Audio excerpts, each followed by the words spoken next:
আমাদের গ্রামে যখনই কোনো মেয়ের বিয়ে হতো তখন তার বিয়ের 2 দিন আগে তাকে আমার বাবার কাছে মাথার ম্যাসাজ করাতে হতো। যে মেয়ে ম্যাসাজ করিয়ে নিত তার বৈবাহিক জীবন সুখের হতো।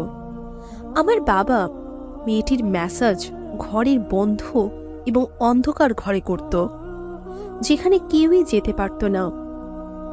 একদিন আমি লুকিয়ে দেখলাম যে বাবা কিভাবে ম্যাসাজ করে, এবং তা দেখেই আমার পায়ের তলার মাটি সরে যায়। আমি দেখলাম, আমার নাম মিনু। আমি আমার মা বাবার একমাত্র সন্তান ছিলাম। আমি এবং আমার মা বাবার সাথেই আমার দাদুও থাকতেন। আসলে আমি যখন ছোট ছিলাম তখনই আমার ঠাকুমার মৃত্যু হয়েছিল। তারপর থেকে দাদু আমাদের সাথেই থাকতেন। অবশ্য আমার দাদুর সেরকম বয়স ছিল না, কারণ তিনি নিজের পুরো শরীরের যত্ন খুব ভালোভাবেই নিতেন। আর এমনিতেও আমার বাবার খুব ছোট বয়সে বিয়ে হয়ে গেছিল, আর ওনার কম বয়সেই আমি জন্ম নিয়েছিলাম, যে কারণে ওনার বয়স খুব বেশি ছিল না। আমার দাদুর কাছে অনেক সম্পত্তি ছিল, অনেক বড় বড় ব্যবসার সাথে সাথে অনেক বড় বড় দোকানও চলত, যার কারণে আমাদের ঘরে কখনো টাকা পয়সার দিক থেকে কমতি হয়নি। আমাদের পুরো বাড়ি এতই বড় ছিল যে পুরো গ্রাম তার মধ্যে এঁটে যেত। কিন্তু এই বাড়ি আমার দাদুর নিজের উপার্জনের দ্বারা তৈরি করেছিলেন, এবং এরপরে আমার বাবাও এই কাজে যুক্ত হয়েছিলেন ও বড় বড় ব্যবসা সামলাতেন। আমাদের বাড়িতে কাজের লোকেরও কোনো অভাব ছিল না। আমার মা এবং আমার কখনোই কোনো কাজ করার প্রয়োজন পড়েনি। সব কাজই কাজের লোকরাই করে দিত, এবং আমরা বসে বসেই সবকিছু আমাদের ঘরে পেয়ে যেতাম। আমি খুব বড় একটা স্কুলে পড়তাম, যেখানকার ফিস খুবই বেশি ছিল। পুরো গ্রামে আমার দাদুর কর্তৃত্ব ছিল, এবং গ্রামের সব মানুষ আমার দাদুকে সম্মান করত। আসলে আমাদের গ্রাম সেরকম বড় ছিল না, ছোট্ট এই গ্রামটিতেই আমাদের বাড়ি ছিল, এবং গ্রামের মানুষেরা সেরকম ধনী ছিল না। কিন্তু আমাদের যে ব্যবসা চলতো তা শহরেই ছিল, এবং এই কারণেই আমার বাবার শহরে যাতায়াত লেগেই থাকতো। একদিন আমার বাবা সন্ধ্যেতে আসার পর বললেন যে আমাদের প্রায়ই শহরে যাতায়াত করতে হয়, প্রত্যেকটা ছোট বড় কাজের জন্যই আমাদের শহরে যেতে হয়, এবং আমাদের পুরো ব্যবসাই তো চলে শহরে। এই জন্য আমরা না হয় একটা বড় বাড়ি শহরেই বানিয়ে সেখানে থাকি। কিন্তু আমার দাদু এই সিদ্ধান্তে সম্পূর্ণ বিরোধিতা করলেন এবং বললেন যে আমরা শহরে যাব না। এই বাড়িটি হলো আমাদের পৈতৃক বাড়ি, এবং আমি আমার রক্ত জল করা পরিশ্রম দিয়ে এই বাড়িটি তৈরি করেছি। আমি কোনো মতেই এই বাড়ি ছেড়ে দূরে কোথাও যাব না। তখন বাবাকে দাদুর কথা মানতে হয়েছিল, এবং দাদু যাই সিদ্ধান্ত নিতেন বাবা বিনা প্রতিবাদে ওনার সব কথাকে সমর্থন করতেন। যখন আমি ছোট ছিলাম তখন আমি এসবের কিছুই বুঝতাম না, কিন্তু এখন আমার বয়স 14 বছর। এখন আমি সবকিছুই বুঝতে পারতাম, এবং সবকিছু যখন বুঝতে শুরু করলাম তখন আমাদের বাড়ির একটা জিনিস আমার খুবই অদ্ভুত লাগতে শুরু করলো। আসলে আমাদের গ্রামে একটা প্রথা ছিল যে যখনই কোনো মেয়ের বিয়ে হতো তখন তার বিয়ের 2 দিন আগে তাকে আমাদের বাড়িতে রেখে যাওয়া হতো, এবং আমার বাবা তাকে একটা বন্ধ ঘরে নিয়ে গিয়ে তার ম্যাসাজ করত, যার কারণে তার পুরো জীবন আনন্দময় হতো এবং তার বৈবাহিক জীবন সুখের হতো। যদি কোনো মেয়ে আমার বাবার কাছে ম্যাসাজ না করত তাহলে তার জীবন সুখের হতো না, এবং তার বিবাহিত জীবনে কোনো না কোনো সমস্যা লেগেই থাকতো।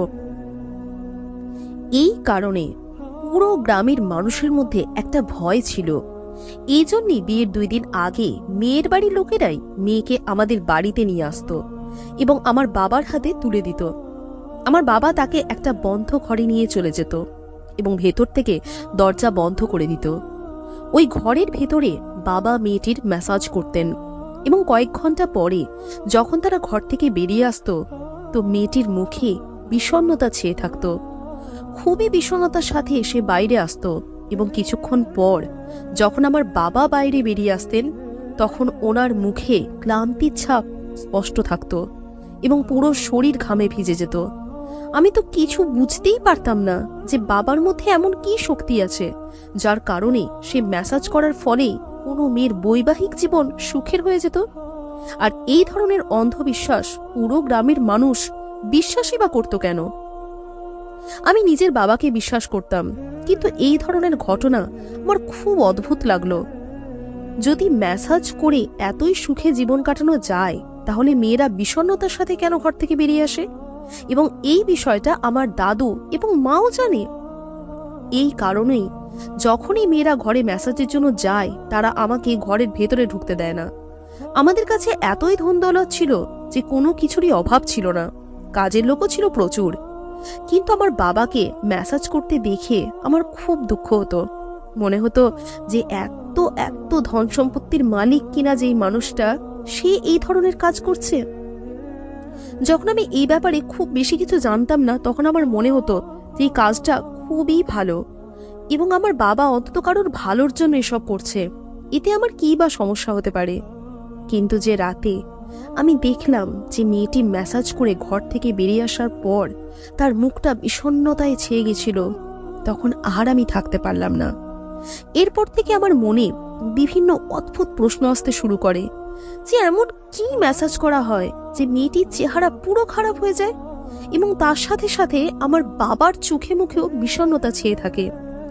তখনই একদিন আমি ভাবলাম যে ওই ঘরে যে জানলাটা আছে, সেই জানলা দিয়ে আমি সবকিছু দেখে নেব। আশা করি তারপর আমি জেনে যাব যে ওই ঘরে এমন কি ম্যাসাজ করা হয়। এই ভাবনা চিন্তার পরেই একদিন আমি দেখলাম যে আমাদের গ্রামে কিছুটা দূরে একটা বাড়িতে অবস্থিত একটি মেয়ের বিয়ে ঠিক হয়েছে এবং তার বিয়ে হতে আর 5 দিন বাকি আছে। যখনই মেয়েটির বিয়ে 2 দিন বাকি ছিল, তখন তার বাবা তাকে আমাদের বাড়িতে নিয়ে এলেন এবং বললেন আজ রাতে এর ম্যাসাজ করে দেবেন, যাতে পরবর্তী জীবন তার সুখের হয়, তার বৈবাহিক জীবনে যেন কোনো ধরনের সমস্যার সম্মুখীন সে না হয় এবং তার পরবর্তী জীবনটা যেন সে আনন্দে কাটাতে পারে। তখন আমার বাবা হাসতে হাসতে তাকে ভেতরে নিয়ে গেলেন এবং তাকে পান করিয়ে বললেন যে আপনি ওই ঘরের ভেতরে চলুন, আমি আসছি। মেয়েটিকে ঘরে নিয়ে গিয়ে বাবা ভিতর থেকে দরজা বন্ধ করে দিলেন এবং আমি ঠিক এই মুহূর্তেরই অপেক্ষা করছিলাম যে কখন তারা ঘরের ভিতরে চলে যাবেন এবং আমি জানলা দিয়ে ঘরের ভেতরে দৃশ্য দেখব। তখন আমি জানলার কাছে গেলাম এবং এর মধ্যেই আমি পিছন থেকে একজনের ডাক শুনলাম এবং দেখলাম যে আমার মা আমার পিছনে দাঁড়িয়ে আছেন। আমার মা আজ অব্দি আমার সাথে কখনো এত খারাপ আচরণ করেননি বা উঁচু গলায় কথাই বলেননি। উনি সব সময় আমার সব ভুল উপেক্ষা করেছেন এবং আমার সব কথা শুনেছেন। উনি কখনোই আমাকে বকাঝকা পর্যন্ত করেননি। কিন্তু আজ মা আমাকে এত বাজেভাবে বকা দিলেন যেন আমি কারোর খুনই করে ফেলেছি এবং এর ফলে আমি জানালা দিয়ে কিছুই দেখতে পেলাম না। কিছু দেখার আগে আমার মা এমন ভাবে আমার সাথে চেঁচিয়ে কথা বললেন যে আমি খুবই ঘাবড়ে গেছিলাম এবং পিছিয়ে চলে এসেছিলাম। আমার মা আমাকে খুবই কড়া ভাষায় বললেন, আরে আমি কি সুন্দর এটা পড়ছিলাম। এরপরে যদি আমি এই ধরনের কোনো কাজ করি, তাহলে উনি বাবার সাথে কথা বলে আমাকে হোস্টেলে পাঠিয়ে দেবেন। আসলে আমি হোস্টেলকে খুব ভয় পেতাম, কারণ আমার সবসময় মনে হতো যে ওখানে না তো ভালো খাবার পাওয়া যায় আর না তো আমার মন বসবে ওখানে। এই কারণে আমি বাড়ি থেকে দূরে কোথাও যেতে চাইতাম না। কিন্তু আমার মা আজ এরকম একটা কথা বলে দিলেন এবং এর ফলে আমার মনে আরো ভয় বসে গেল। আর আমি হোস্টেল না যাওয়ার জন্য মায়ের সামনে হাত জোর করে বললাম যে আমি এই ধরনের কাজ আর কখনো করব না, আপনি দয়া করে বাবাকে কিছু বলবেন না। তখন আমার মা আমার মাথায় হাত রাখলেন এবং বললেন যে তোমার বাবা যখন কোনো মেয়ের ম্যাসাজ করেন, তখন ওনাকে কেউ দেখুক এই জিনিসটা উনি একদমই পছন্দ করেন না। এমনকি উনি এই অধিকার আমাকেও দেননি। তুমি তো এইসব দেখতে চাও কোন সাহসে? তুমি নিজের কাজ নিয়ে সবসময় ব্যস্ত থাকবে। তখন আমি মাকে বললাম যে আমি আর কখনো দেখতে চাইব না। এটা বলেই আমি আবার নিজের ঘরে চলে এসেছিলাম। কিন্তু এরপরে আমার মনে এই কথাটাই সবসময় চলছিল যে মা আমার সাথে এরকম ব্যবহার কখনো করেনি, কিন্তু আজ উনি আমার সাথে এরকম ব্যবহার কেন করলেন? আসলে ব্যাপারটা কি? আমি যদি এটা মেনেও নিই যে ম্যাসাজ হয়, তাহলে এমন কি ম্যাসাজ হয় যে কেউ ওই ঘরের আশেপাশেও ঘুরতে পারবে না? আর যদি ওনার ম্যাসাজের এতই সততা থাকে, তাহলে তিনি এইরকম নিষেধাজ্ঞা আরোপ কেন করেন? এরপরে তো আমার মনে নানা রকমের প্রশ্ন আসতে থাকে। আমি চেয়েও সেসব প্রশ্নের উত্তর নিজের মনকে দিতে পারিনি। আমার সারাদিন শুধু এটাই মনে হতো যে যেভাবেই হোক প্রশ্নের উত্তরগুলো আমাকে খুঁজে বের করতেই হবে। তখনই আমার মনে হলো যে যখন এই মেয়েটির বিয়ে হবে তখন তো আমরা যাব, তখন না হয় এই মেয়েটির থেকে আমি জিজ্ঞেস করে নেব যে আসলে হয়টা কি। 2 দিন পর মেয়েটির বিয়েতে আমাদের আমন্ত্রণ জানানো হয়েছিল এবং আমরা সবাই তার বিয়েতে গিয়েছিলাম। যখন আমি ওই মেয়েটিকে তার ঘরে একা পেলাম, আমি গিয়ে বললাম, দিদি, আমার বাবা আপনাকে এমন কি মেসেজ করেছিলেন যাতে আপনার মুখ এরকম বিষণ্ণতায় ভরে গিয়েছিল? তখন এই মেয়েটি নিজের মুখ ঘুরিয়ে নিল এবং আমাকে কিছুই বলার প্রয়োজনও মনে করলো না। আমি অনেকক্ষণ ধরে তার সাথে কথা বলার চেষ্টা করছিলাম, কিন্তু মেয়েটি আমাকে কিছু বলা তো দূর, নিজের মুখ পর্যন্ত খুলতে চায়নি। তখন আমি দুঃখী হয়ে তার ঘর থেকে বেরিয়ে এলাম। আমি কিছুই বুঝতে পারছিলাম না যে আমি আমার প্রশ্নের উত্তরগুলো কিভাবে পাবো। তখন আমার মনে সন্দেহ দানা বাঁধতে শুরু করলো যে নিশ্চয়ই আমার বাবা ওই মেয়েগুলোর সাথে কোনো খারাপ কাজ করে, না হলে মেয়েরা ঘর থেকে এত দুঃখী হয়ে কেন বেরিয়ে আসে। কিন্তু আমি এইসব প্রশ্নের উত্তর কাকেই বা জিজ্ঞেস করতাম? যেদিন আমি এসব দেখার চেষ্টা করেছিলাম সেদিন মা আমাকে বারণ করে দিলেন। এখন তো আমি দেখতেও পারবো না জানালার বাইরে থেকে, এবং বাবাকে জিজ্ঞেস করা তো প্রশ্নই ওঠে না। এরপর আমি যত বড় হতে লাগলাম, বাবার এই কাজের জন্য ওনার প্রতি আমার দিনের পর দিন ঘৃণা বেড়ে যেতে লাগলো। আমার মন শুধু এটাই বলতো যে আমার বাবা মেসেজের নাম করে মেয়েদের সাথে জোর করেন, উনি মেয়েদের প্রতি সামান্য দয়া পর্যন্ত করেন না। এরপর আমি বাবাকে সম্পূর্ণ ঘৃণা করতে শুরু করেছিলাম। আমি তো এটাও স্বীকার করতে চাইতাম না যে উনি আমার বাবা। যেমন ভাবে আমি উনার সাথে ছোটবেলায় মিশেছি, নিজের সব কথা আমি উনার সঙ্গে শেয়ার করেছি, কিন্তু এখন তো আমি ওনার সাথে কথা বলতেও পছন্দ করি না। যখনই আমার বাবা আমার সাথে কথা বলার চেষ্টা করতেন, তখনই আমি কোনো না কোনো বাহানা বানিয়ে তার থেকে দূরে চলে যেতাম, কারণ আমি ওনাকে সম্পূর্ণভাবে ঘৃণা করতাম যে উনি মেয়েদের অসহায়তার সুযোগ নিতেন। এই গ্রামে অন্ধবিশ্বাস এমনভাবে জাঁকিয়ে বসেছিল যে তারা মনে করত আমার বাবার হাতে জাদু আছে। মেয়েদের ম্যাসাজ করালেই তাদের বৈবাহিক জীবন সুখের হয়ে যাচ্ছে, এবং এই লোভের কারণেই তারা নিজেদের মেয়েদের আমার বাবার এখানে ছেড়ে যায়। এবং আমার বাবা সেই সুযোগ নিয়ে মেয়েদের সাথে না জানি কি কি করে, আর বেচারা মেয়েরা চেয়েও কিছু বলতে পারে না। আমি সবকিছু জানার জন্য এতটাই উৎগ্রীব হয়ে পড়েছিলাম যে আমি সিদ্ধান্ত নিয়ে ফেলেছিলাম যে আমাকে জানতেই হবে যে আসলে সেই মেয়েদের সাথে ঠিক কি হয়। তখন আমি ভেবে ফেললাম যে ওই ঘরে না হয় আমি লুকিয়ে বসে থাকবো এবং সব গোপনীয়তার সম্বন্ধে জেনে নেব। তখনই আমার সিদ্ধান্ত আমি নিয়ে ফেলি যে এটাই করতে হবে। তখনই আমার মা বাবার ভয় আমার মনে এলো যে ওনারা যদি এসব জানতে পারেন তাহলে রেগে আমাকে হোস্টেলে পাঠিয়ে দিলে তখন কি হবে, তখন আমি কি করব।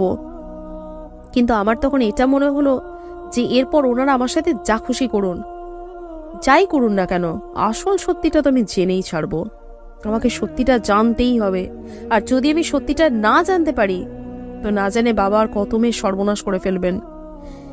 এরপর এসব ভেবেই আমি প্ল্যান বানালাম যে এরপর যখন কোনো মেয়ের বিয়ে হবে তখন সে আমাদের বাড়িতে নিশ্চয়ই আসবে ম্যাসাজের জন্য। সে ঘরে ঢোকার আগেই আমি তার ঘরে গিয়ে লুকিয়ে বসে থাকবো, এবং তারপরে ওই ঘরে যা হবে তা আমি নিজের চোখে সব দেখব, এবং বাবারই নোংরা দিকটা আমি সকলের সামনে নিয়ে আসব। তখনই আমার মায়ের কথা মনে পড়লো যে মা বাবাকে কতটাই না বিশ্বাস করে। ম্যাসাজে যাতে কোনো ধরনের বিঘ্ন না ঘটে তার জন্য উনি আমাকে বকতেও পারেন, এবং এতটাই খেয়াল রাখেন যাতে সেই ঘরের আশেপাশে পর্যন্ত কেউ না যায়। বেচারি আমার মা জানেই না যে বাবা ম্যাসাজে নাম করে ঠিক কি কি করে। যেভাবে উনি নজর রাখেন যাতে ওই ঘরের আশেপাশে কেউ না যায়, উনি তো জানেন না যে উনি আসলে পাপ করছেন। আমি তো বরাবর ওই মেয়েদের পরিবারের কথা ভাবছিলাম, ওদের কি সামান্য তো বুদ্ধি নেই যে আমাদের ঘরে মেয়েদের মেসেজ করতে পাঠিয়ে দেয়? ওদের কি এইটুকু বুদ্ধিটুকুও নেই যে মেসেজের মাধ্যমে কারোর কখনো জীবন সুন্দর হয়ে উঠতে পারে না?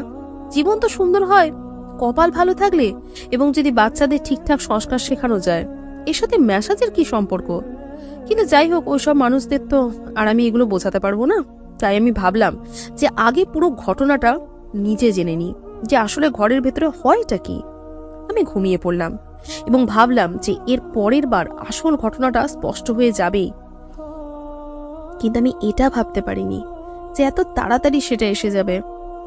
সকালে উঠে আমি জানতে পারলাম যে আমাদের গ্রামে আরও একটি বিয়ে হবে এবং মেয়েটির বিয়ের কথা পাকা হয়ে গেছে, আর তার বিয়ের আর মাত্র 10 দিন বাকি আছে। এরপর তো আমি আগ্রহের সাথে অপেক্ষা করতে লাগলাম যে তার বিয়ের তারিখ এগিয়ে আসার জন্য, কারণ বিয়ের দিন এগিয়ে এলেই তাকে আমাদের বাড়িতে ম্যাসাজের জন্য পাঠানো তো হবে। এর ফলে আমি আমার বাবার নোংরা দিকটার সম্বন্ধে জানতে পারবো এবং সকলকে বাবার রহস্যের ব্যাপারে জানাতে পারবো ও তাকে শাস্তি দেওয়াতে পারবো। আর বাবার প্রতি আমার মনে যে ঘৃণা রয়েছে সেটাকেও প্রকাশ করতে পারবো। যাই হোক, এই খুশিতেই আমি অপেক্ষা করতে লাগলাম যে মেয়েটি কবে আসবে আমাদের বাড়িতে ম্যাসাজ করানোর জন্য এবং কখন আমি সবকিছু জানতে পারবো। দিনগুলো খুব তাড়াতাড়ি পেরিয়ে গেল এবং মেয়েটির বাবা মেয়েটিকে আমাদের ঘরে ম্যাসাজের জন্য দিয়ে ছেড়ে চলে গেল। এবার তো আমাকে সবকিছু সম্বন্ধে জানতে হবে। এর জন্য আমি আগে থেকেই প্ল্যান বানিয়ে নিয়েছিলাম এবং মাকে বললাম যে আজ আমার মাথায় খুবই যন্ত্রণা করছে, এর জন্য আমি তাড়াতাড়ি শুতে চাই। মায়ের মনে হলো যে আমার হয়তো সত্যিই শরীর খারাপ, তাই তিনি আমাকে ওষুধ আর দুধ দিয়ে চলে গেলেন। আমি ওষুধটাকে আমার পকেটে ভরলাম এবং দুধ খেয়ে নিজের ঘরে গেলাম। তারপর আমার বিছানার উপর বালিশগুলোকে সাজিয়ে রেখে তার উপর চাদর পেতে দিলাম, যাতে সবার মনে হয় যে আমি ঘুমাচ্ছি, এবং এই সুযোগে আমি চলে গেলাম। বাবা মেয়েটিকে নিয়ে ঘরের মধ্যে যাওয়ার আগে আমি ওই ঘরে চলে গেলাম এবং লুকিয়ে বসে পড়লাম। ঘরটি সুন্দর করে সাজানো গোছানো ছিল। তখনই আমার নজর পড়ল পিছনে দরজার দিকে। এর আগে আমি জানতামই না যে ঘরের পিছনে একটা দরজা আছে, কিন্তু যাই হোক, আমাকে এই ম্যাসাজের ব্যাপারে সবকিছু দেখতে হতো, তাই আমি আর ধৈর্য ধরে সেখানে বসে রইলাম। কিছুক্ষণ পরে আমার বাবা মেয়েটিকে নিয়ে ঘরের ভিতরে এলেন।